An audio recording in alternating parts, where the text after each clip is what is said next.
Hello everyone, I hope you're all doing great today. If you want early access to my stories, then make sure you check out my Patreon in the description, or if you want to support my channel, and make sure you check out my podcast, which is also in the description below. I have a quick message before the story starts, so just briefly I'd like to share this. I think if you are really struggling with things and you're putting in lots of work and are really working hard to change things, then make sure that you take some time off for yourself and to do the things that you enjoy. It can be very easy to become almost tunnel vision focused on putting work in to make changes, but it's incredibly important that you have the balance in your life. If you become too unbalanced, then it can be very difficult to remain positive while doing things. I know at least for myself it makes a massive difference if I can get the balance in by doing things that I enjoy too, and just taking a few moments out for myself. So I hope that can make a difference for somebody, and I hope you enjoyed these stories. I'll speak to you all soon. I work as a fire watcher in my native country. I'd done this for a large time in my life. I'd spent some time in the military too, well about 2 years or so, but I always enjoyed my time out in the nature the most. Now the area that I covered was very pretty. I'm actually from the area that doesn't have lots of hills and stuff, so being out in where the hills are and the mountains was something really beautiful. I remembered that I absolutely loved this place, but one day my perspective on it really changed. Now let me explain. The land of mine actually has lots of history. My grandfather had worked out here before, and apparently he said that there was lots of weird things that would happen. Apparently they'd report some kind of mysterious figure in white. It looked like a beautiful young girl with very long flowing hair, but apparently she would float through the woods, seemingly without interacting with anything, bouncing from side to side before disappearing, making eye contact with men. He told me that they never figured out exactly why she was out there, just that it had really scared them. Apparently somebody was actually murdered here long ago, and allegedly that was her spirit haunting here. Apparently she was looking for her missing partner or something, and that's what they thought was happening, that she was here roaming around trying to haunt them. Now, I kind of believed it, and a lot of people in my family also did. When I was a kid, I was absolutely horrified about being out here. The problem was when I was young too, I was bigger, so I didn't have much stamina. I would find myself getting out of breath just going up the trails and things and doing the hike to the different areas we would go. So I always thought that I was especially vulnerable if anything were to happen, and that made me really scared. I was convinced that one day something was going to try and get me. So, doing my work, I would often spend lots of time out there by myself or with a small team. The most important thing that we could do is just survey everywhere and make sure that there were no fires. I had a couple of big fires though that we had to deal with. Where I live, you also had to help put out the fire if you could. It was something we'd also do to help out the fire department when they got here. We had pretty limited resources, so it was really important that we would help out and try and make a difference. I was never too worried by these fires though. There was very scarce and sparse population here, so it was pretty easy to notify people in the surrounding areas. Usually the fires would just burn themselves out. I do remember one strange thing though. I remember once during one of the fires I was helping with, I could have sworn that I'd seen a figure in the fire. It was just standing there and kind of staring at us. I only saw it for about a second or two before it eventually gone back into the flames, but it sounded just like what my grandfather had described. We knew for a fact there weren't any people here, so we weren't too worried, but we did have a quick search around. Maybe somebody got lost out there. But this thing was floating. I never really put two and two together, so I can't be certain that I actually saw the same thing as my grandfather had, but my grandfather was convinced that I had from the way I described it. I was a little put off by the whole experience, to be honest, but let me get to my main story.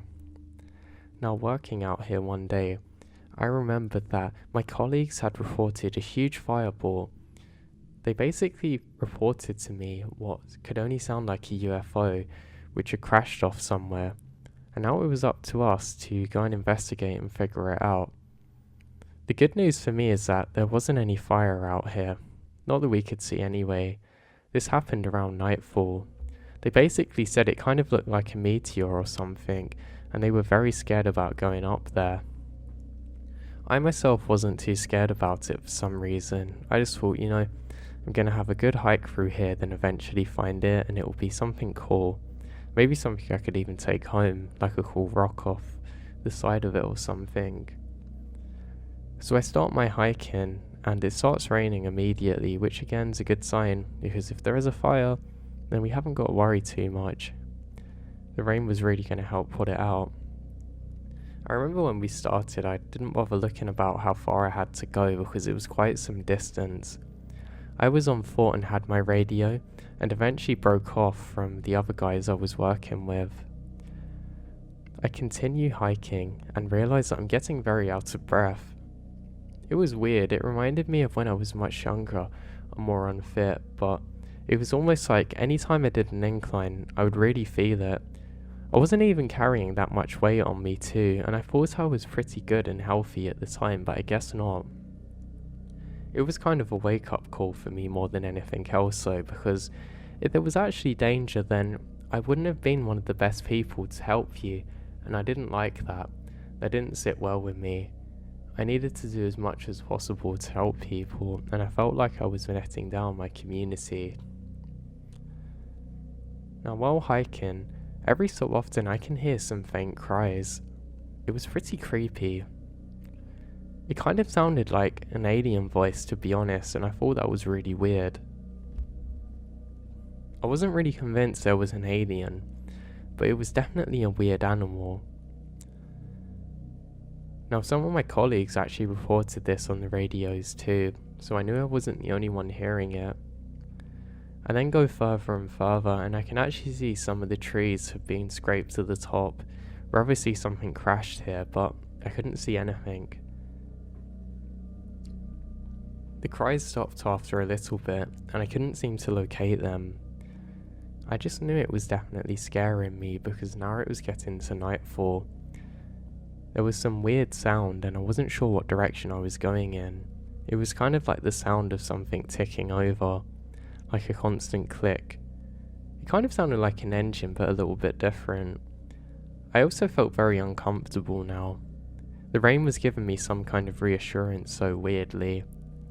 I don't know, it felt like everything else was eerily quiet, so having the sounds of nature, at least in some form, was definitely something I liked to have.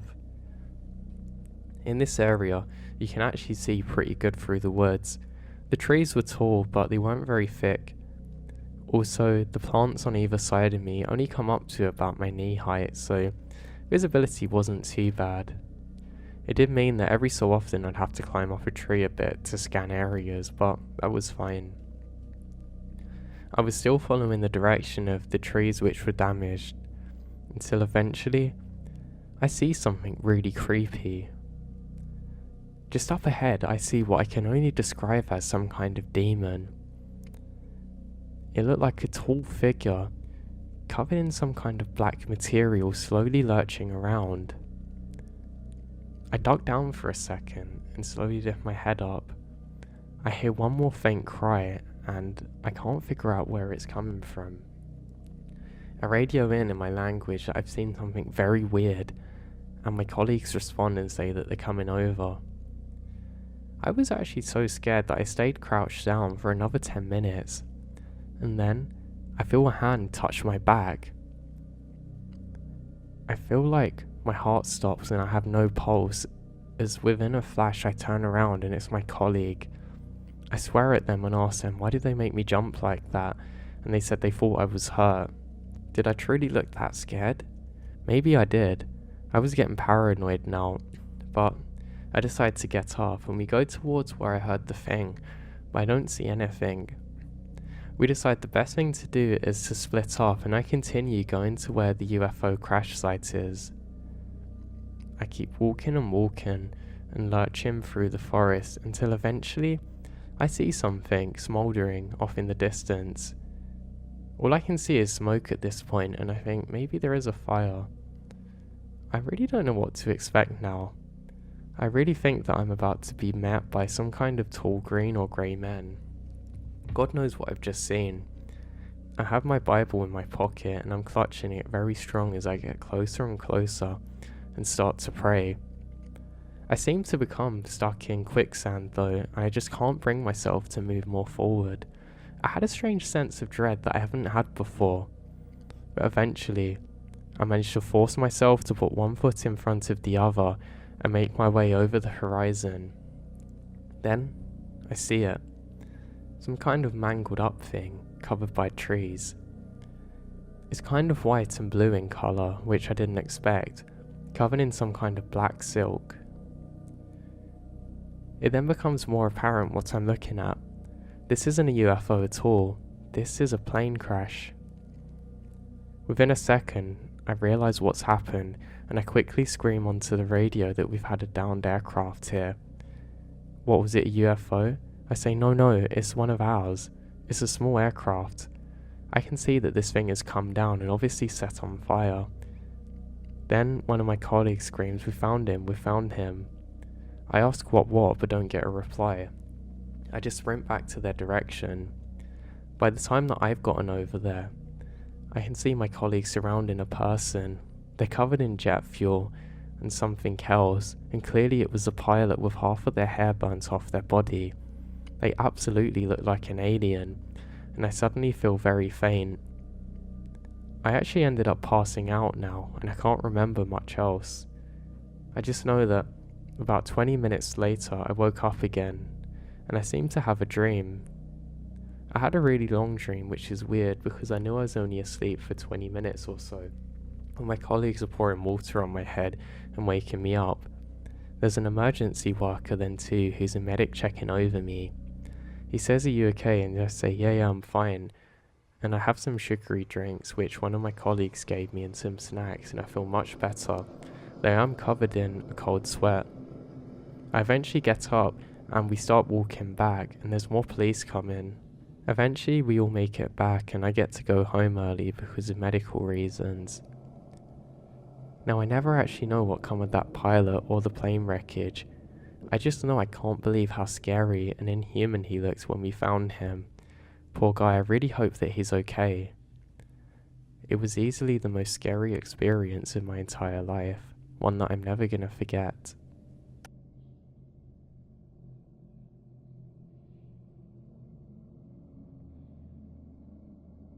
So, the very first time I went to my boyfriend's family house, we explored the very wooded areas around the home, 30 acres of land.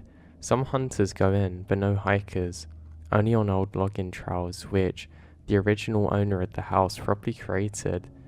A lot of the trails are not well maintained, with brush and logs over them. One area my boyfriend wanted to show me was off the trail. I hated walking off the trail. I hated bushwhacking, and this was in the spring, so there were ticks. He brings me to a huge boulder he calls Dragon Mountain, normal boulder near a very small stream. He climbs up and then he helps me up. It was much taller than me, but by no means gargantuan. So we sit on the boulder, then lie down looking into the trees, talking. I am on the left and my boyfriend's on the right. I don't remember if we heard the crunching of leaves at first or saw them, but to our east, 3 adult men wearing all black or dark navy from head to toe in sunglasses are walking towards the boulder carrying a large black tubing. All 3 men are carrying it together. None of them are speaking, they're just walking, carrying this thing. My boyfriend and I are extremely still. We did not get the urge to say hello or anything like that to them, like we would normal people we encounter while hiking in the woods. They are walking towards us, but we don't think they can see us because we are lying in sort of a large divot at the top of the boulder. We hear the men walking behind where we are on the boulder. Then, when they are to our southwest, very near the boulder, they stop immediately. They don't talk or make any kind of noises. Naturally, my boyfriend and I stay silent and still. We are looking at each other, trying to take this in. It felt like a long time where there's no noises. The men then walk sort of around to the left of the boulder, then walk off towards our northwest. They were still not talking at all, just walking through the woods holding their black tube. We're very weirded out for a long time after this, and we got out of those woods pretty quickly in a direction away from them, opting to get to the road and follow that home instead of taking the quickest route towards the house. Now, this is in pretty much their direction. We have both racked our brains about this for years, coming up with all kinds of explanations. My boyfriend later realizes that the direction they come from is a major highway where there is a fence as well. We conjured that they must have been hunters, with the black tubing being for a device to carry a deer. But a lot of hunters living around there tend to wear camouflage in orange, not all black. I get if they were hunting they would likely be quiet, but they did make a fair amount of noise with their footsteps, but why did they stop? It did not seem like normal guys going out into the woods. I forgot about this encounter, and I do periodically, but when I remember it, I cannot explain the way that I feel. Now, we both had the instinct to hide and be silent.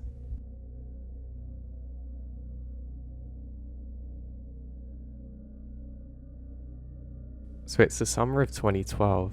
I'd quit my job working for a clinic because the owner was basically crazy. That's another story. I was pretty upset and living in downtown in the core of Toronto.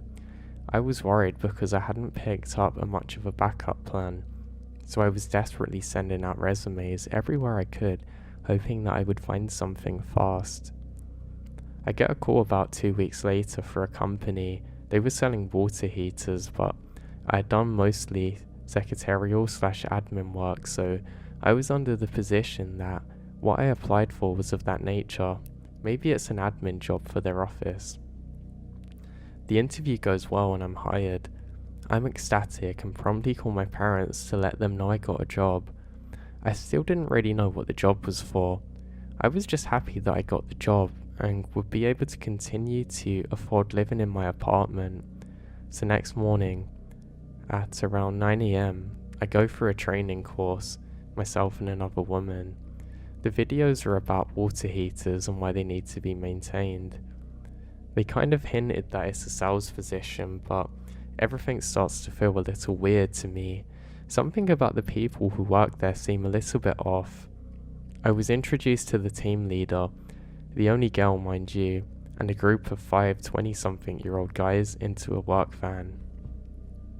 I get given my uniform, and I didn't really like it. We are driven to another building, and it's packed full of employees. In front of us are PlayStations, TVs, top quality home appliances, and other brand new electronics, and a guy starts off saying, "Hey, everyone having a great day?" And everybody screams yes, and I'm feeling weird now. Everybody looks unsettlingly happy. At the meeting we are told how wonderful we are, how that if we work hard our dreams are going to come through. We can have anything we want, the TV, the washing machine, dryer, but only if we have the ability to work hard and stay positive. I felt like I was in some kind of cult sermon. I wanted to leave but decided to stay because I needed to have a job. We are told about various success stories of people working there. After meeting the staff, myself and the team leader and 5 other guys are all taken to a Subway for lunch. The guys are being super nice and tell me I'm gonna do great. Everybody says don't stop smiling, always be positive. We get into the van and are driven to some random North York neighborhood in Toronto. I leave my purse and belongings in the car, as everybody does. The boys all go off on their own, and I'm told that I'm shadowing the team lead for the day. The guy was so nice, but too nice, and it makes me uncomfortable. He smiles in a deranged way.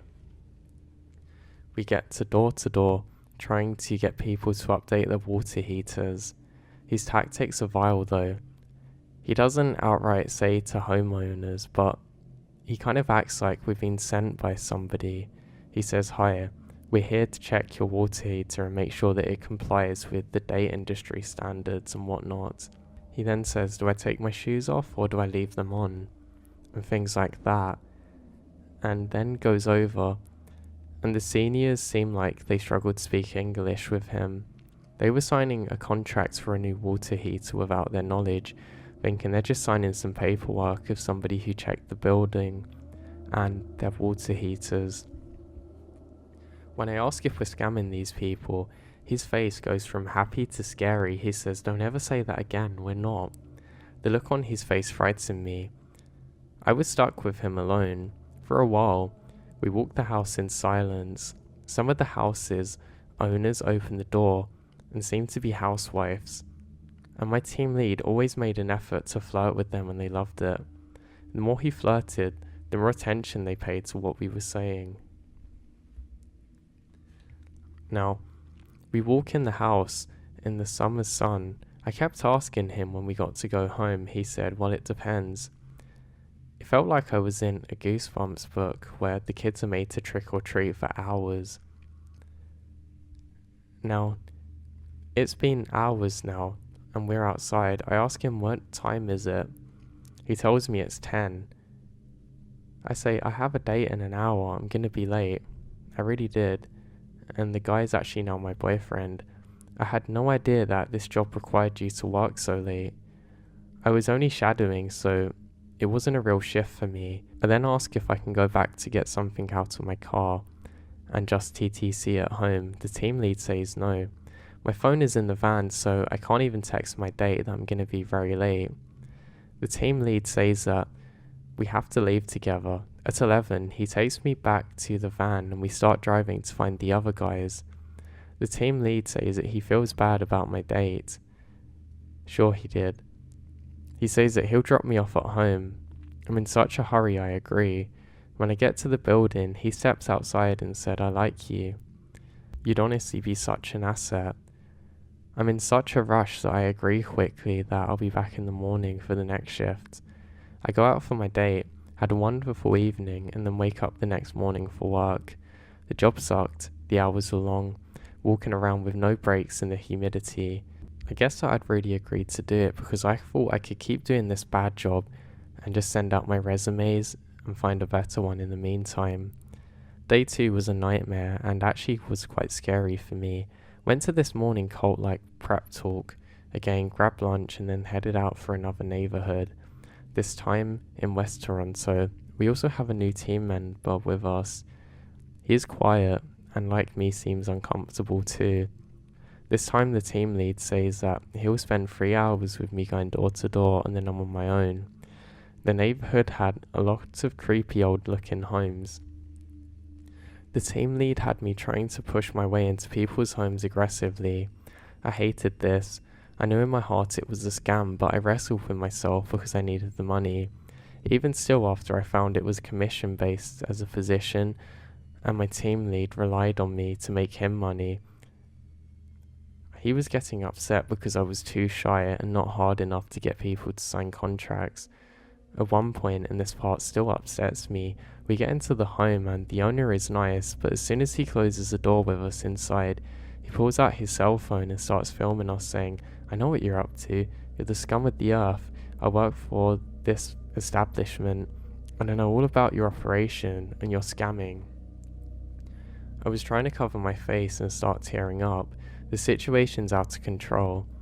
The guy uttered more threats to me, saying that he'd share the video everywhere and actually threatens to physically harm my team lead.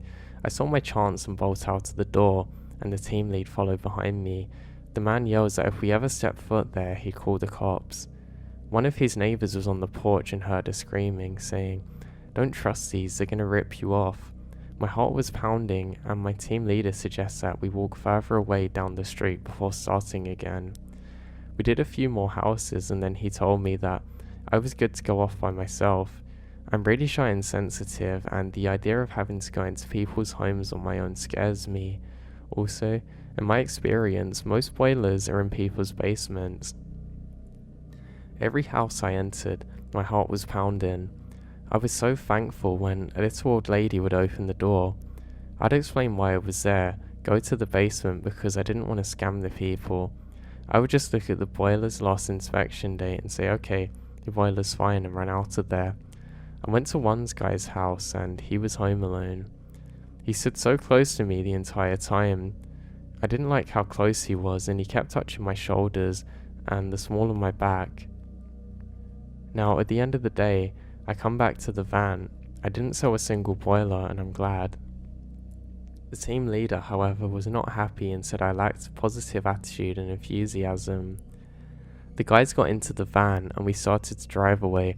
When I looked in the back of the van and saw the new guy was missing, I informed the team lead and he acted like he just didn't care. I saw the guy left his sunglasses and a cell phone behind and knew that we needed to drive around to find him. We drove about 5 minutes and then the lead said, I guess he went home, let's get out of here. I complained and said that he's got to be around here. He must be. The team leader ignored us and drove back to the office. As we got there, I left quickly as I can and went home. I got to bed and called my parents and told them about my day and how upset I was by the job. I felt really drained. I felt like I'd been on high alert all day, especially when in people's basements. When I told my dad about being in the basement alone, he demands I quit. I told him that I already planned to. 2 days of this garbage was enough for me. I go to sleep, thankful, thinking the day is over. The next morning, around the time that I should have gone to work, I call the team leader and our conversation goes as follows. Hi. He says, hey, where are you? We're about to start. I'm not coming in. After how I felt yesterday, I quit. What do you mean you quit? I just don't feel comfortable after the guy filmed us and being sent into basements alone. It's not safe. Oh no, this is safe. There's plenty of girls that do this job. So what happens if anything happens to me and I didn't show up in the van at the end of the night? Would you have left me behind like the other guy? He then says to stop worrying and that to calm down and this isn't going to happen and I'm really disappointed in you. I then say that I'm done and I don't feel safe and swear. Hung up the phone and never went back.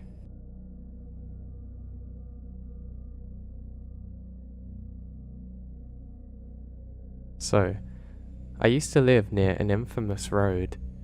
It's a thin road with no streetlights that has only a few houses at the end and lined with thick woods. There were no streetlights. We heard stories like ghosts being spotted in the woods, weird beasts and creepy vibes, and a penny thrown off the bridge which could actually return back to you. My boyfriend and I decided to drive down it one night in his car. It's a small stick shift car. The road has several pull-offs which you could park and sit in.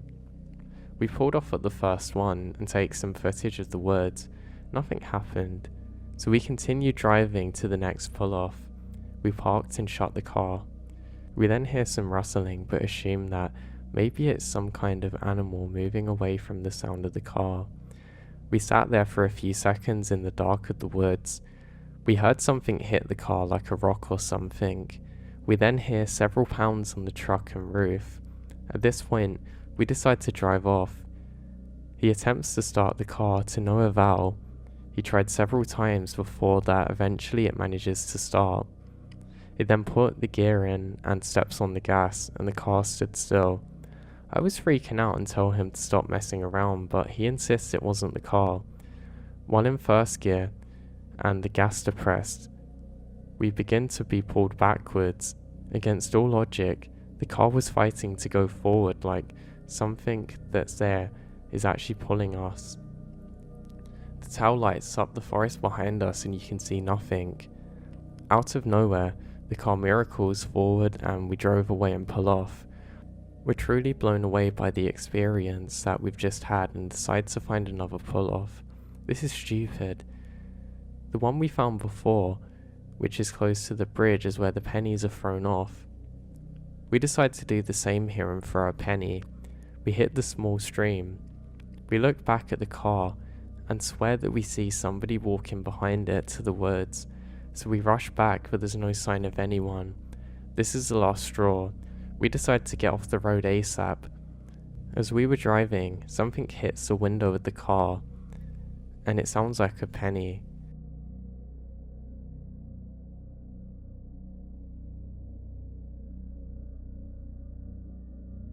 A few years ago, while I was hunting, back around the age of 14 and my brother was 9, my dad, little brother and I all went out for finding some deer one afternoon before the sun went down.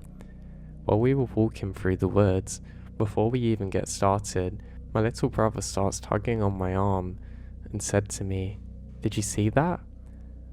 I said that it's probably his imagination, and he let go of my arm. A few minutes later, I could hear walking behind us. Now I turned around to find him gone. I quickly told my dad, and we were looking for him. And the last half an hour, we realized that he walked over out of nowhere suddenly towards both of us. He's covered in mud like he'd fallen somewhere. I was worried and said, "Where had you gone?" And he stared at me, telling me that he couldn't remember and thought he never left. He acted normally afterwards, like nothing happened. Now, I don't know if this is scary to anybody else, but it really shook up my family. I haven't answered some of the questions. Several people have been asking whether or not he could tell or show me where he'd been to, and the answer is no. As I said, although I wasn't really specific, so that might have actually been on me, he told me he couldn't remember a thing, not what happened, nor why he was covered in mud, nor where he walked away in the first place, nor that he'd walked away at all. The only thing that he said he could recall was walking a few steps away from us, after seeing a doe from behind him, and that's it. He told me that he genuinely hardly remembered walking away, and acted like no time had passed. Also, people are asking how muddy, and I distinctly remembered that we had several flooding warnings and heavy rain before then, but it wasn't like knee-high mud. It had been in the middle of fall, and I can remember myself being irritated at the mud and leaves sticking into my boots. He wasn't drenched in mud. Afterwards, we found him, but his knees and palms were covered in it, along with having a few splotches here and there on the clothes. I had one other question on whether or not I asked him what he'd saw in the first place.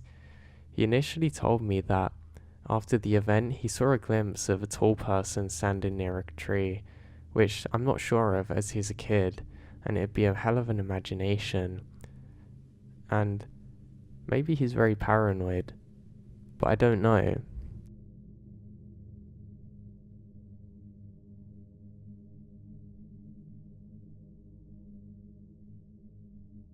Let me start off by saying that this is a true story which happened to me when I was about 13. I'm 27 now. Whether you believe me or not is up to you. My dad used to be part of a small hunting club in Alabama. Just a handful of guys he grew up with. Once a year, we would drive to the small town of Elba and camp for a few days and go hunting. There was a few different areas of land around the town that the club owned, and members could go hunting there. One of these areas of land is actually nicknamed the cemetery because, well, it had one on it. Nothing really creepy about the cemetery though. It was in the woods and the graves were of different people from back in the day. Now this land is nicknamed the cemetery, and there are 5 or 6 green fields, basically a cleared out area where there are no trees, just grass and a buck hut to hunt in. A buck hut is a tree house which you sit in and wait for deer to walk out onto the greens. This particular evening, we were going to hunt on Greenfield 1, the plot directly behind the old cemetery. The evening started off normal enough. Now my dad parked the truck and we walked down to the trail buck hut. We climbed up and wait, watching the woods. A bit of time passes and my dad tells me that he's going for a short walk to see if maybe he's seen a deer on the trail. Keep in mind I'm about 13 years old. Not a big deal. I've hunted alone before and I'm not afraid to be alone in the woods. Besides, it's still light out. So I said okay, and he climbs down. It was just me and my 32 caliber Merlin rifle. The grass field in front of me is very dense and so are the woods. Now this is where things get a little bit odd. I sat there for what felt like an eternity, and it was almost twilight now. My concern for my dad is growing because he's not returned. I was worried that maybe something happened to him or he got lost. However, he's experienced, and if he was lost he would fire off a shot or yell or something, but the woods are dead silent. I figure maybe he's found a good spot and he wanted to hunt the twilight/dusk hour of the day because that's prime time for hunting. So I just focused my attention on the grass field in front of me, just watching, listening and waiting for a deer to walk out of the field as the light of day begins to fade. Just then, across the field I saw and heard some brush moving and breaking. The thought did not cross my mind that it could be my dad, but I highly doubted it. No way could it be him. That would be incredibly dangerous and stupid. I raised my rifle and pulled back the hammer, aimed it at the moving brush and patiently waited for what I hoped was a deer to appear. Then, a girl floated out of the woods and onto the grass. She was transparent, with white, long flowing hair and a dress. She floated from one side to the other, then disappearing into the woods. I watched her for a solid minute or two. I couldn't believe my eyes and I was petrified. Now I want my dad back. A short time passed and it's now pitch black, and I'm still alone. My concern for my dad is turning into panic. I was too afraid to yell or look back towards the pitch black woods, where I saw a ghost. I then sat there alone for hours, terrified in the darkness. My dad eventually returned and he acted as though he hadn't been gone for long. I asked him where he went and he told me that he went for a short walk up the trail, turn around and come back. The timeline made no sense. He was gone for hours. It was unlike him to leave me alone for that long. He was adamant though he had gone for probably 15 or 30 minutes. We walked back to the truck and honestly I couldn't have got out of there fast enough. The whole experience still confuses me to this day. Was the ghost I saw somebody buried there or something else entirely? Maybe my dad gone through some kind of time warp or something that I didn't know about. I never went hunting there ever again and I really don't plan on going back there.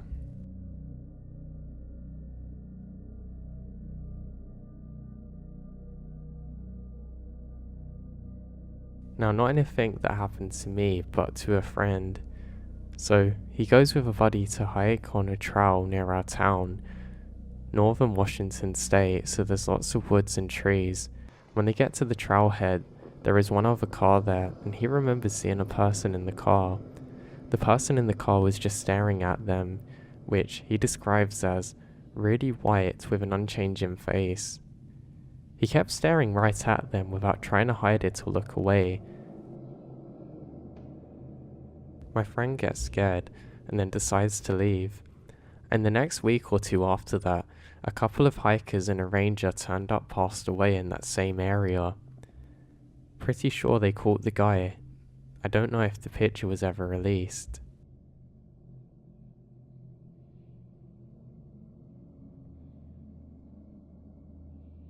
Now when I was about 11 or 12, I was getting candy with friends on Halloween in houses near the woods.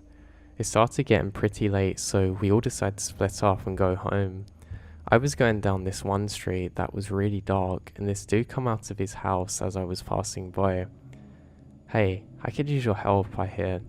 I'm usually always willing to help, and I didn't stop to think about it, that maybe it's not a good idea to help a stranger in the dark by the woods. So, I stopped and waited for him to approach me. He then comes really close and says, "Please, get in my car, and just start it for me while I look at the engine." He had a really weird look on his face. I ended up getting really bad vibes and said, actually, I'm going home. I could barely finish my sentence, and he then said, oh, it's okay. You don't have to go home. I'm a nice guy and just need some help. Just get in the car with me. I'll give you a lot of candy for your help. And then start backing away, and every time I step back, he gets closer. My heart was racing. He didn't necessarily do anything bad at all, but it's the way that he's approaching me and talking to me way too close to comfort. I ended up saying, I'm really sorry, I'm going home, and start walking extremely fast and then run. I still think about it all the time because I'm not actually sure what his intentions were. My husband and I went camping in eastern Pennsylvania. The place we decided to stop is really primitive. Camping was free, no cell services and barely any roads. We did encounter 2 other people. They might not be a factor in what happened after all, but I'll describe them. The first was a woman who had her truck off to the side of the road a little way as we drove past it. She had the hood open and seemed to be waiting for someone to stop and offer help. Usually my boyfriend had no problem helping someone, but he said something's off about her. She didn't really seem like she needed help, and usually people who need help look at you hopefully as you approach. She looked as though she expected us to stop. That's what my boyfriend said anyway, and I didn't really notice anything about it, which was strange. Now this was my boyfriend at the time, now husband, to put that into context. The next person came when we had chosen a spot and we were setting up a fire for hot dogs. I had noticed people drive by a few times, but my boyfriend pointed out each time it's the same car, and the man in the car watched us each time he passes.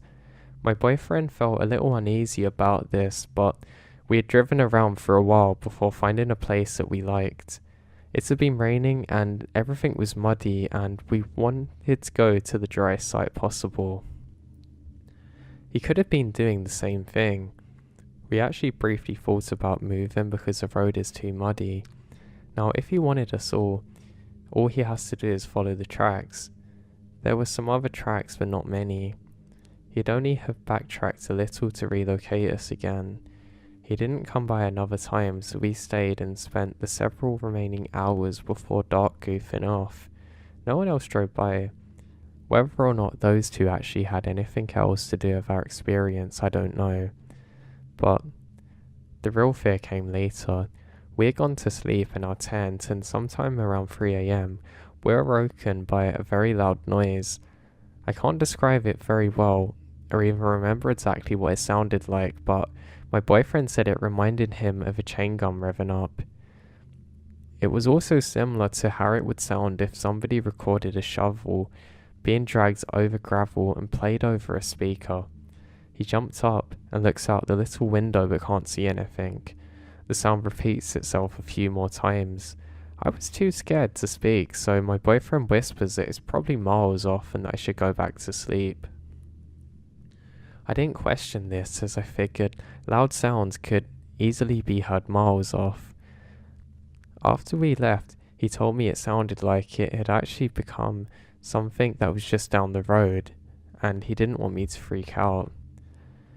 Looking back, I probably should have wondered why he would bother to whisper if apparently the sound was off. I was terrified. Every little thing I heard outside sounded like somebody was walking around the tent. We laid there for a while longer, and when finally my boyfriend told me to get dressed because we're leaving, I get alarmed. And even more alarmed when he unwraps the machete we bought just for this trip. Now, we quickly packed up and loaded the car. I looked around for boot prints, but there weren't any other than our own. Despite the moon providing plenty of light, I couldn't really see. I did point out something to my boyfriend that he hadn't noticed, so there was a beer can by our dead fire that wasn't there before. We didn't even bring beer. While we were driving away, my boyfriend explained that he was nervous somebody might have been trying to lure us out, so he didn't think it was a good idea for us to run from the tent right away. He also half expected to find out that the gas tank had been siphoned out, but That wouldn't have stopped us because we had a hybrid car. We actually joked it'd make a good hybrid car commercial. Now, the rest of our trip, we only stayed in well-populated campsites or a hostel.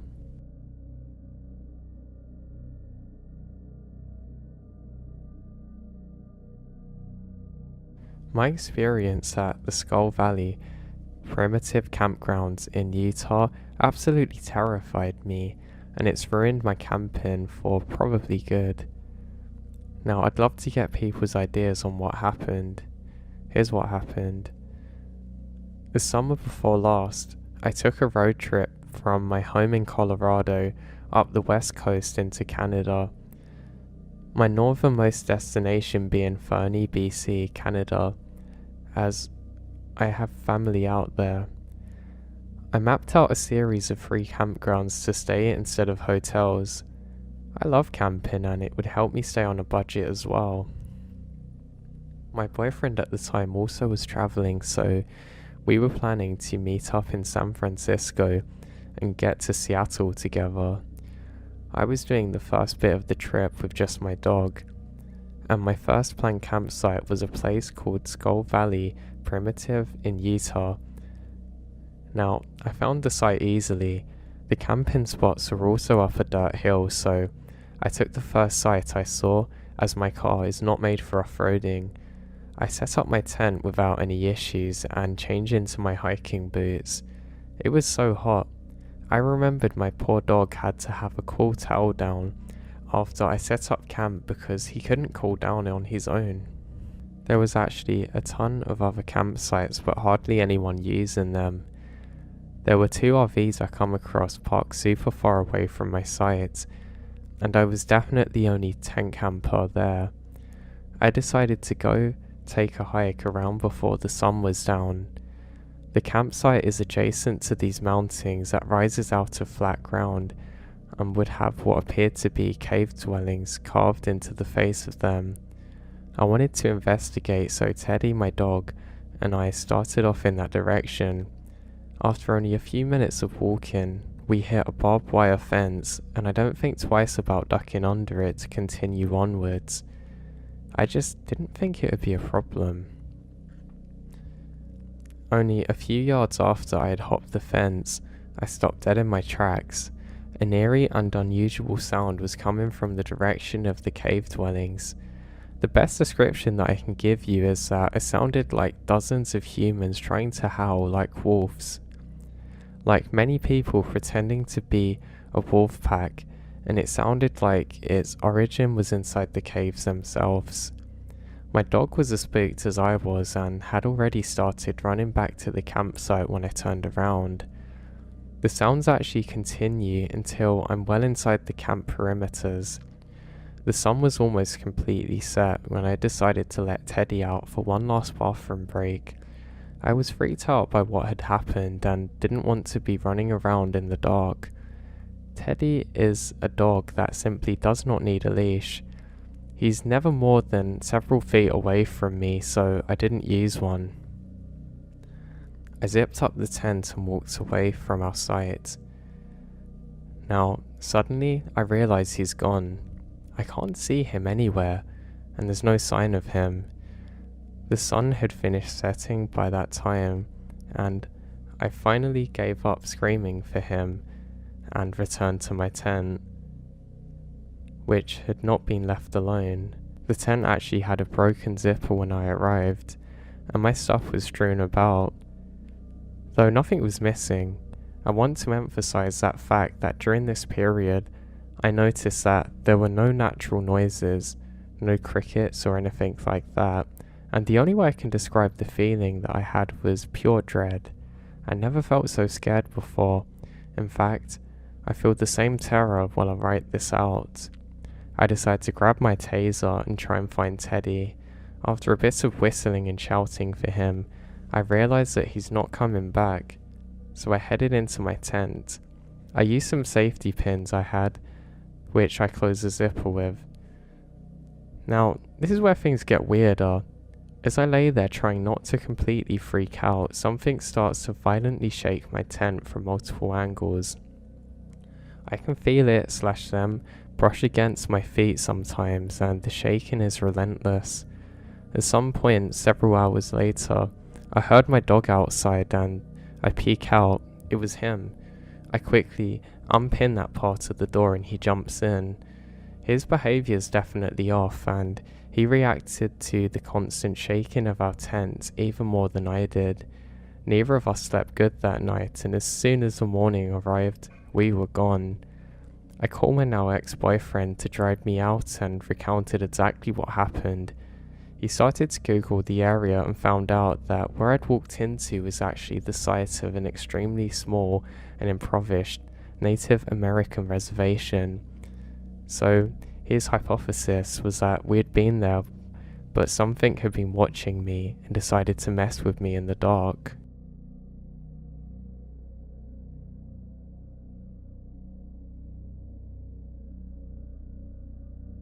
Now, this is weird. I don't really know where to begin. I've been house sitting for some friends in the rural PMW. They live up in the long hills on a long twisting road, and the house itself is at the end of a long gravel driveway.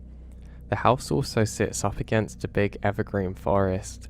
I should also mention that at one point, the driveway branches off and goes into the woods. Now, I have no idea why. I've explored in these areas before and there's nothing. The road is too overgrown for a vehicle to go through anyway, or so I thought. Now recently it snowed a lot here, and I've been kind of trapped, as my gutless sedan doesn't have four-wheel drive, and the driveway is covered in over a foot of snow, and the road hasn't been ploughed. Anyway, a couple of nights ago, I was sitting up awake reading. I haven't been sleeping well because I got COVID and coughing keeps me up at night. It was about 11:30 and I saw headlights outside the window. I could hardly believe it. First, it was late at night. Second, there's been so much snow that most cars couldn't even make it up here. And third, my friends are out of state and no one else would be coming up here, and they certainly wouldn't be doing so during the night. I peeked out of the window and watched as the headlights, instead of turning right at the bend, come towards the house, then into the woods. I was curious, but I'm also a coward, so I didn't do anything as ridiculous as follow the car in the forest in the middle of the night. But I couldn't let it go. So in the morning, I grabbed my boots and parker and stupidly leave to investigate. The next part I genuinely can't explain. There was one set of tyre tracks in the snow, heading down the road into the woods. I followed them about half a mile into the forest and they suddenly stopped. There was a large fallen tree blocking the road, and no vehicle in sight. The tyre tracks just ended, and there's no footprints in the snow either. I mean, that's it, I had no explanation to this, and I'm really running out of ideas of what it could actually be, and I'm definitely freaked out by this.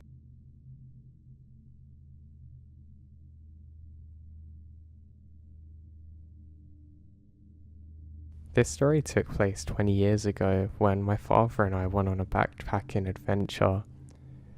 Now, it was a beautiful day when we set out for this. We were actually going camping somewhere, and I was very happy to be out with my father. My father is a forest ranger, and working in that service I don't always get to see him when I want to, so at the time that made me very happy. I could also learn lots of different cool things while we went out on these foresty adventures. It wasn't the first time that we'd been on such ones, but this one in particular felt really special. I was only about 14 at the time, so not very old, but I looked a lot younger than that. Now, as we set out, there's some cloud cover, but not enough to really stop where we were going. The scenery was really picturesque. The trees were pretty tall, and there were some kind of shrubs and things on either side of us. While I'm walking on the first part of the path, I realise that there's someone up ahead of us. I say, Dad, do you see that person over there? My dad turns and looks at me, kind of perplexed, and says, No, I don't think there's anyone there. I say, Dad, yeah, look, don't you see that guy up there who keeps on turning to look at me? And he says, No, I really don't see anything, son. So with that, we just continue on our way. Now I don't know if it was because I was young or whatever, but my dad really didn't seem to believe what I was telling him. I'm not sure why.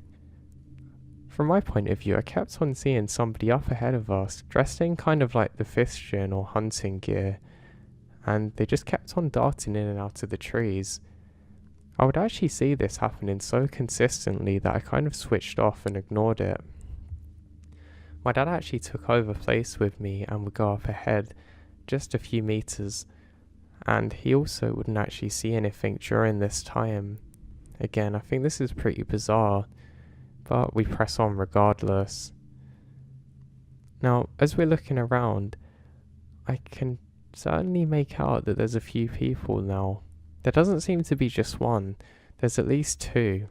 Again, I raise it to my dad and he tells me that if you can find it in a place I can see it, then yeah, we'll head back. And I thought this was pretty bizarre.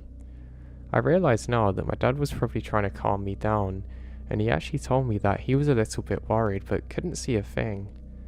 And that's what I think's so odd about this experience. It turned out that no matter how many times I would tell him about it, he couldn't see anything. But like I found out later, he was in fact concerned a little bit.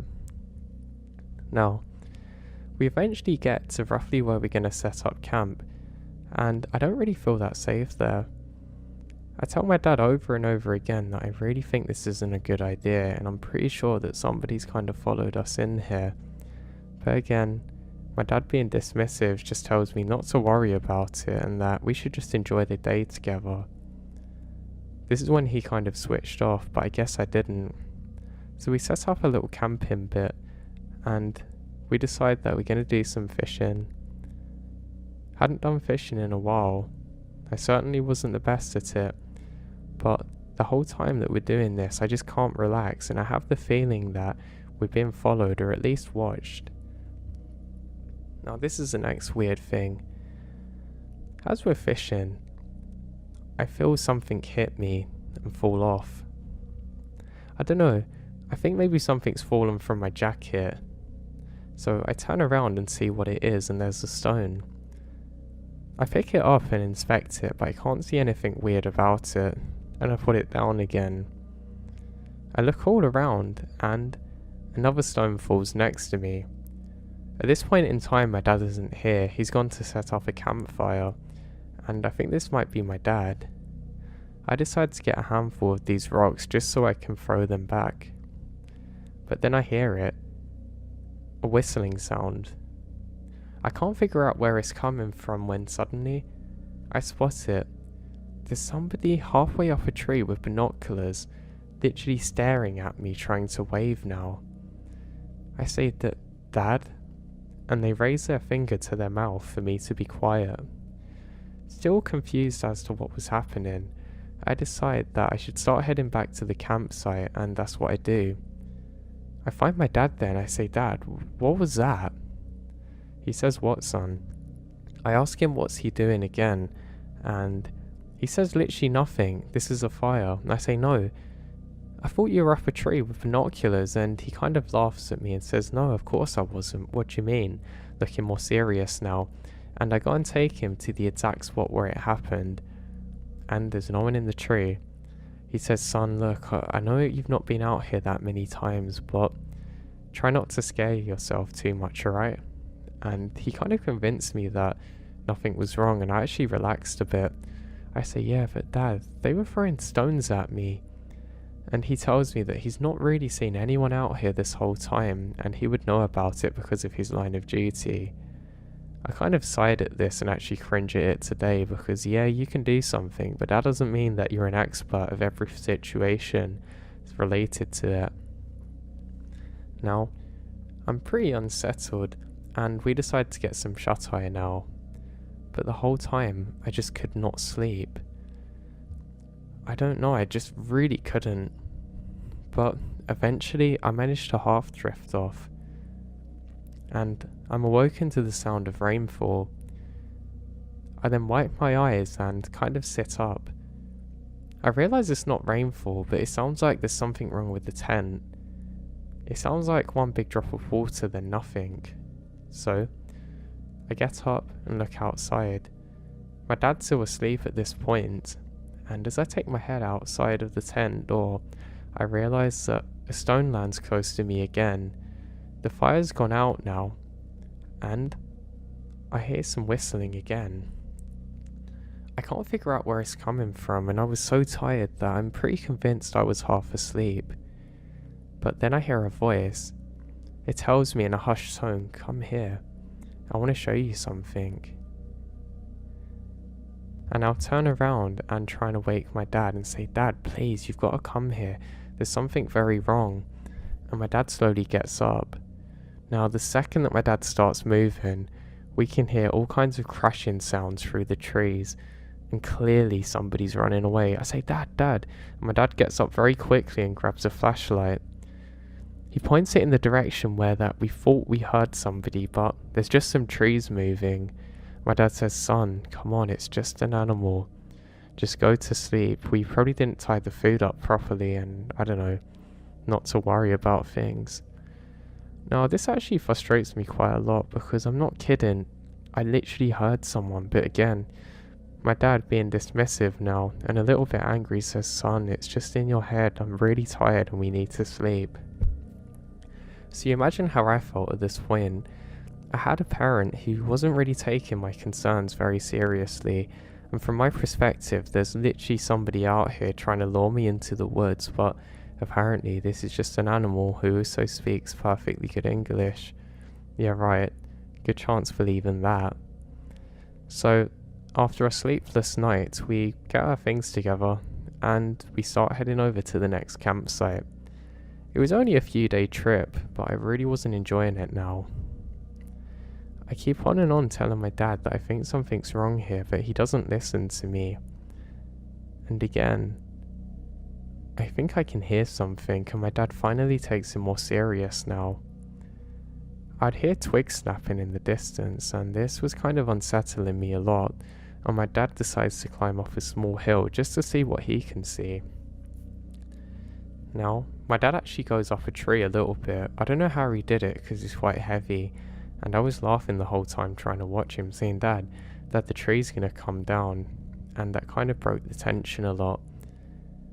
I ended up coming up after him and he says, "Son, look at this."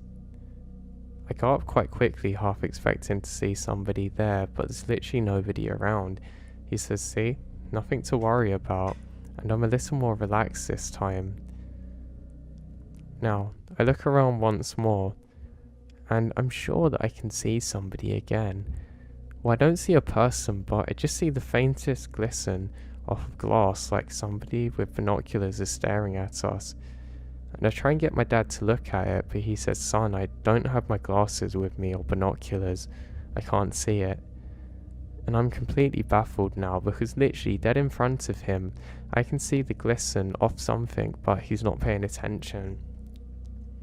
The thing that scared me is this is pointed directly at the tree that we're a part of, so they knew we were here. But again, my dad's dismissive and says, "Come on, son, we're nearly there now." And that was that. So I go down the tree first, and I actually got stuck halfway down and my dad had to free me, but eventually we make it to the bottom. Things are a little bit better now, and I feel fortunate for that. So now, with the sun getting closer to setting, we eventually head off and finally make it to the new campground. And this is when my dad finally or formally acknowledges that something's off. He says, "Yeah, you're kind of right. There was definitely someone here at some point." I say, "What do you mean?" He said, "God, I've reserved this spot. There shouldn't be anybody here." And my dad was more annoyed about spending money and someone tainting his precious spot, which again I think is pretty bizarre. I asked him, "Well, how do you know someone's here?" And he said, "Look, there's some tracks here, and they're pretty fresh. And you can kind of see a weird boot print. It's almost like they come up to where the campground is and then just go off into the tree line, but you can tell they're pretty fresh. There was also evidence of some kind of fire being here not too long ago. And what does my dad do? Just dismisses it. Pretty annoyed now, I walk off and I know where a lake is that I can go and get a good view of. It's not really a lake, it's more like a body of water, but I want to just get away from him for a bit and clear my head. Looking back on it, it probably wasn't a good idea, but it felt like the thing to do.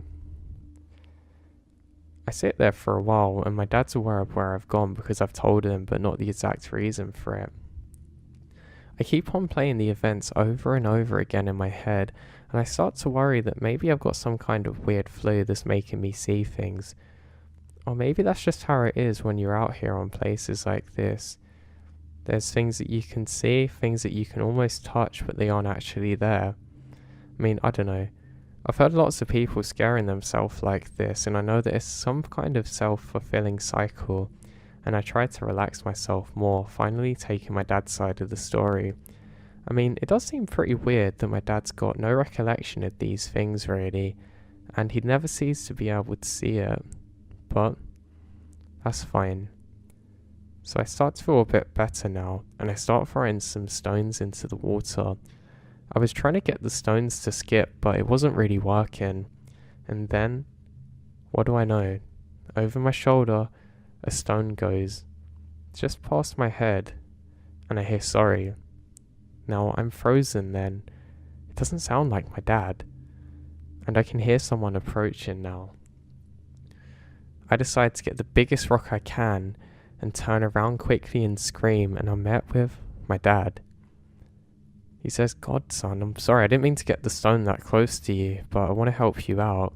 And I dropped the stone and my God, and kind of cursed myself for being so silly once more. My dad actually showed me how to skip the stones, and it was pretty cool. I can never really get them to bounce more than a couple of times, but I found if you got the right shape on and threw it with your arm kind of twisted, you would actually be able to make them move in the water, which I thought was pretty cool. It's something I've been doing ever since actually when I get the chance, but my dad says sorry for not believing me, and I say sorry for just making him worry for no reason. We made up from a little kind of falling out, and we head back for a night that I'm never going to forget. So, we get back to the campgrounds, and my dad looks a little bit more worried, and I keep asking him what's wrong. He keeps telling me, "Son, don't worry, there's nothing." But he eventually says that he feels like somebody's watching us now and can't shake it. He tells me that he's going to have his knife near the door, and if anything comes, they're going to get it. And that actually makes me feel a little bit more safe. And then eventually, we drift off to sleep. Now, I'm awoken by the urge to pee, and I don't know what the time was, but I remembered there were plenty of stars out, and I'd never really paid attention to them before. I remember thinking to myself that I could actually look at this all day, and I couldn't get over how beautiful the view actually was. These stars look absolutely gorgeous, and as I'm standing there, I realise that it's time to pee now. So I head off and go to an area that I can urinate in. After finishing my business, I go to turn around and I feel something. Within what's probably less than a second, somebody sweeps me up and I go to scream, but my mouth is covered. I don't know what's happening, all I know is the adrenaline and rush of it, and I start desperately trying to fight my way back. This terrifying situation suddenly hits my conscious at once, and I realise that somebody has literally swooped me up and is heading off into the tree line. Every second that they take a step further away from my dad in safety is agonising, and I try harder to scream. I'm screaming, "Dad, Dad," and then I hear somebody telling me to be quiet. They tell me that if I make another sound that they're going to kill me right here and now, and the way they said it in their tone makes me entirely believe them, and I go more quiet. I'm still trying to struggle to escape, but I just can't. All I know is that I'm very disorientated and I don't know where I'm going. Every so often I get another view of the stars up ahead of me, and I keep trying my very best to fight back. Then suddenly, I remembered something that I could do from a survival class we had in school. Apparently, if you're in a situation like this, then you want to gouge eyes or hit some sensitive parts, and I choose the latter. With all my 14-year-old strength, I swing back and whack down as hard as I can, and I hit this guy in, well, you can imagine where. and finally, with a thud, I hit the ground. Now, I got up and immediately started screaming like a bat out of hell, and I start running. I run so quick that immediately I knock myself over from hitting into a tree, and then I go silent. I then hear somebody screaming out, "Hey, hey," and I realize that my dad's woke up. I can hear someone panicking around me, swearing, saying, "Where are you? Just come here. We're gonna go on an adventure." They keep repeating that. All I knew that I could do in this moment is to remain as quiet as I possibly can. I do this for another 2 or 3 minutes before I realise that this person has gone off and I don't know where they are.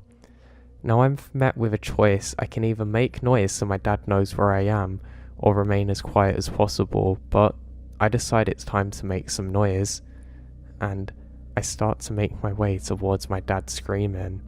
I say, "Dad, Dad." He says, "Son, come into the light." And I start sprinting towards him and stupidly go into another tree. I didn't actually feel the pain of it until afterwards, so I was probably pumped full of adrenaline because of the situation that I was in. I run over to my dad and he grabs me and says, "Where is he? I'm gonna kill that," and lots of profanities. I tell him I don't know where he is, and my dad's so angry that he's shaking with a knife and torch in one hand. I say, "Dad, we've got to get back," and he says, "Son, I know."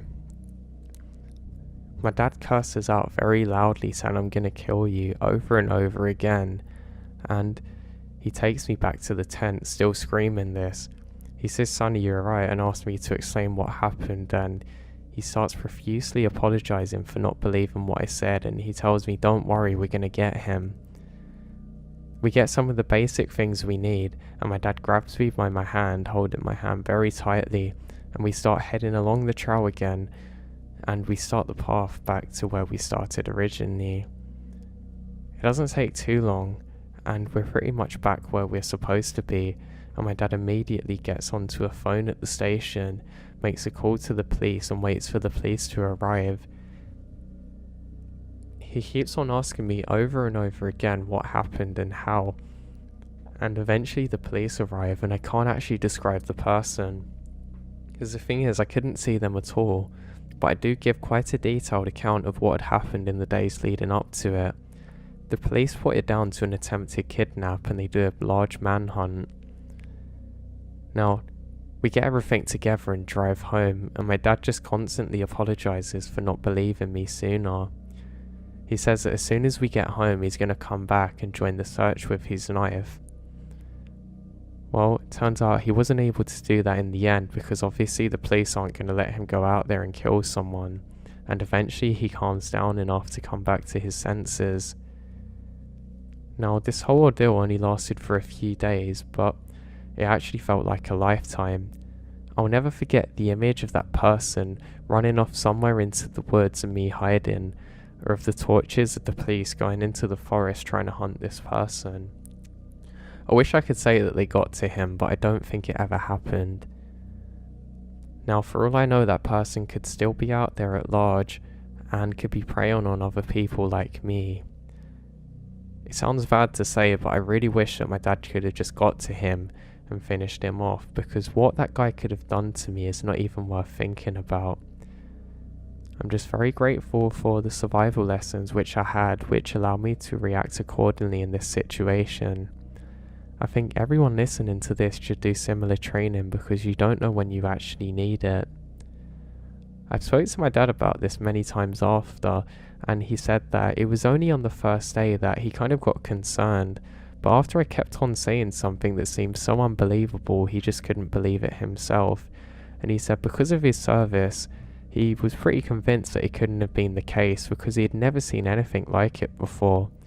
Apparently cases this bad are very uncommon, and he just never expected to experience one himself.